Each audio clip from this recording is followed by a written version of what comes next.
Gubernur yang diwakili PLT Sekda Aceh M. Nasir menyambut kedatangan Kepala Kejaksaan Tinggi Aceh yang baru, Yudi Triadi, di Bandara Sultan Iskandar Muda pada Kamis 24 April 2025. Kedatangan Kajati disambut secara adat Aceh melalui prosesi pesiju sebagai simbol penghormatan dan juga penerimaan resmi oleh masyarakat Aceh. Prosesi pesiju dipimpin langsung oleh Ketua Majelis Permusyawaratan Ulama Aceh, Tengku Haji Faisal Ali, dan berlangsung khidmat di ruang VIP bandara. Gubernur mengatakan selamat datang kepada Bapak Yudi Triadi di Tanah Rencong. Semoga dapat menjalankan tugas dengan amanah, menjaga supremasi hukum, dan menjadi mitra strategis dalam mewujudkan tata kelola pemerintahan yang baik di Aceh. Usai prosesi, Kepala Kejati dijamu dalam acara makan siang di ruang VIP bandara.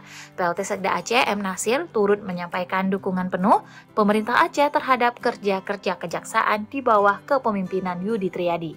Yudi Triadi dilantik sebagai Kepala Kejati Aceh oleh Jaksa Agung Republik Indonesia ST Burhanuddin pada Rabu 23 April 2025 di Gedung Utama Kejaksaan Agung, Jakarta, menggantikan Joko Purwanto.